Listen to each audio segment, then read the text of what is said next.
Welcome to the Two Blokes Chatting radio show on 94.7 The Pulse.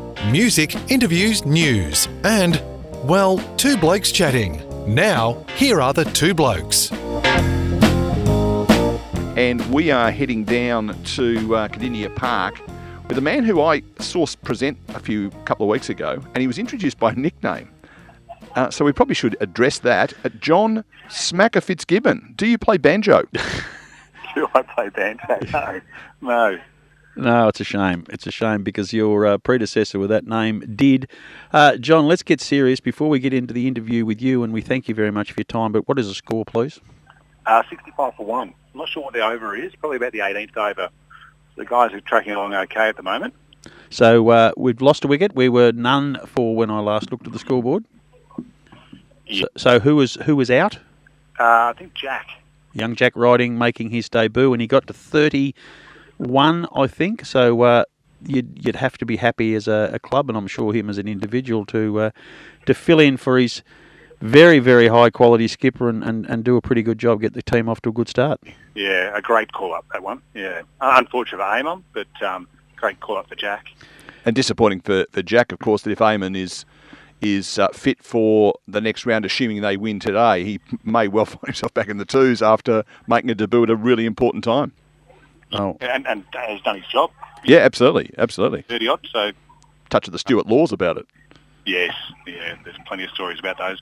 Hodgie's another one. Yeah, absolutely.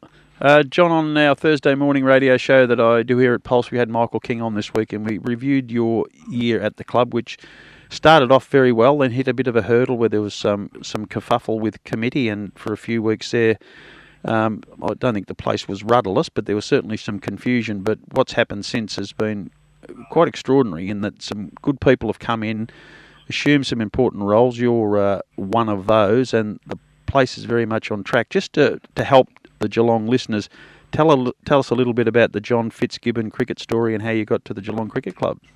Yeah, right. So my background, I grew up in Warrnambool and played my cricket down for Merivale, down that way.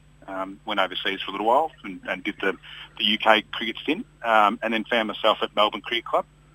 I played there for probably 12 years and captained the thirds there for about 10.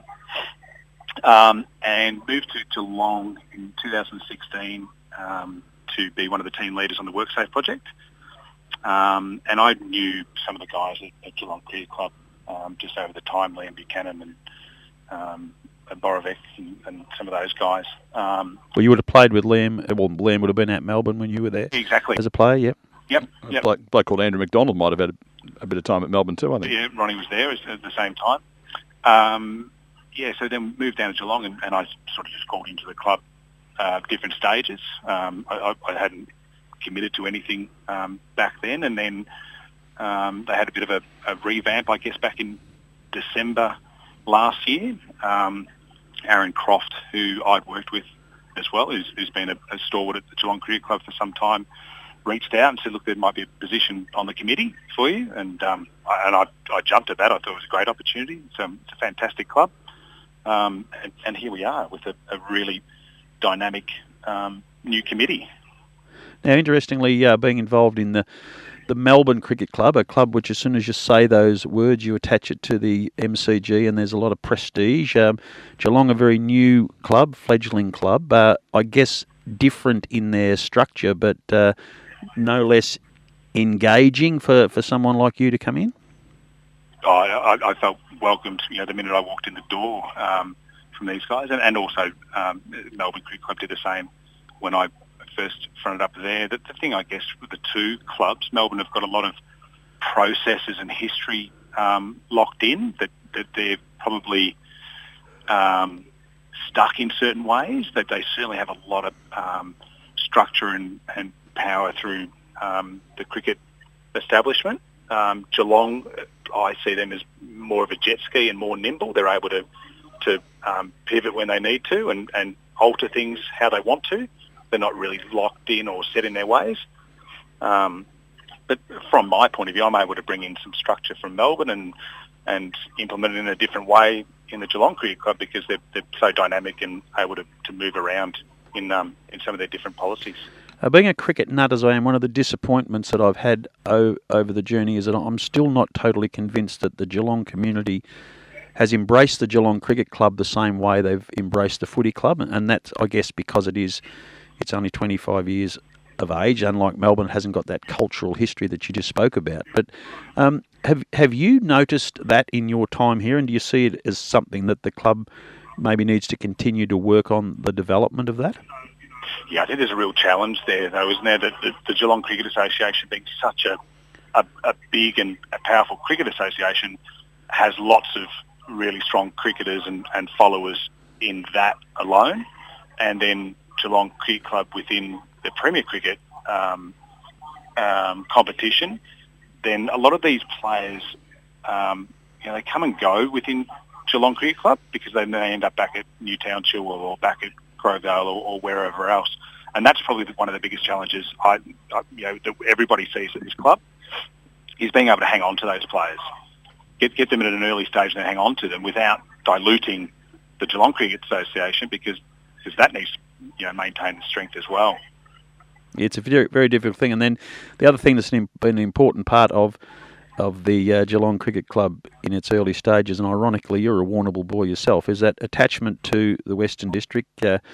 Brodie Couch, Tom Jackson from Warrnambool, Aaron Finch famously from Colac, as well as Garner and Boyd, these names that keep coming out. So you've obviously got an understanding of being able to draw on these talented Western District cricketers, both in the men's, but now very much in the women's world as well.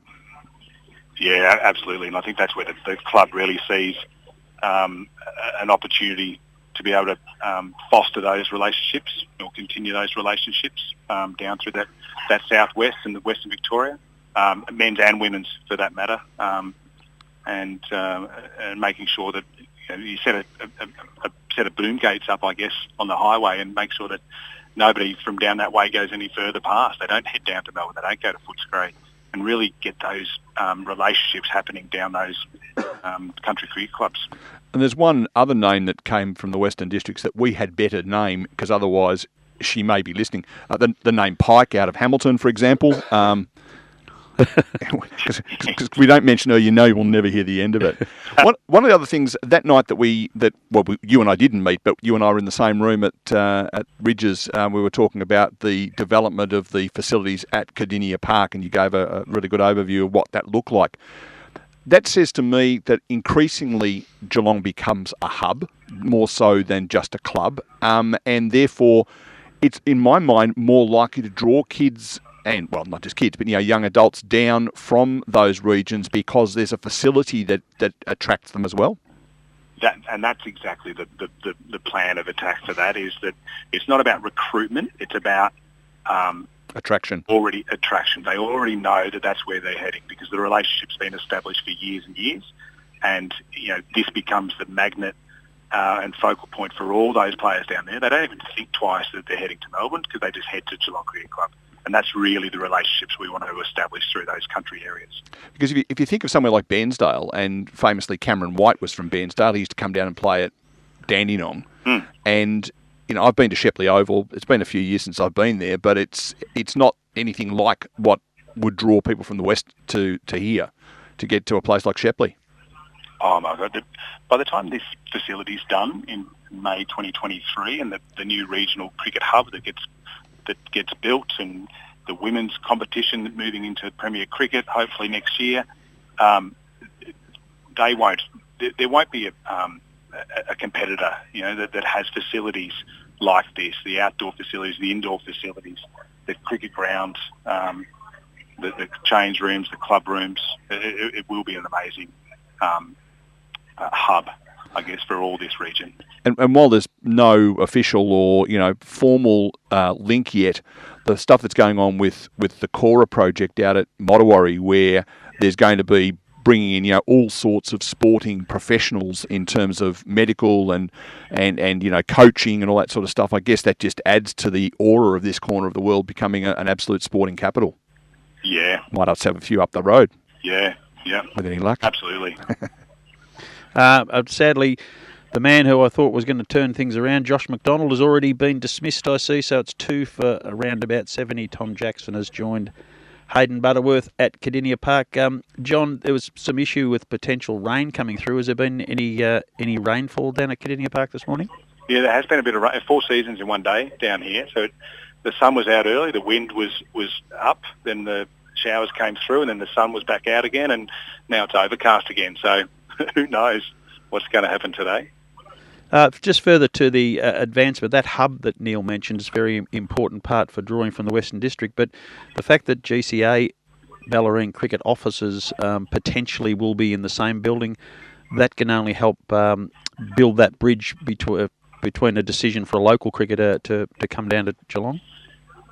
Absolutely, yeah, and we want, because we have to be mindful that we're not dragging players out of these strong competitions as well, but more about fostering those relationships between the other associations, that should somebody want to pursue their dream of cricket, that they know where they're heading, and then they can head back to wherever they've come from once they've had a go at it.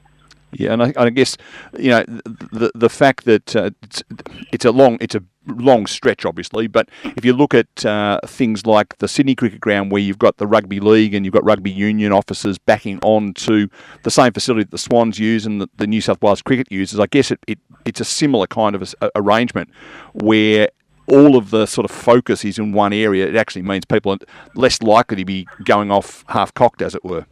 Yes, and you collaborate more, don't you? So you make sure that everybody's aligned and on the same track, so to speak. Yeah, absolutely.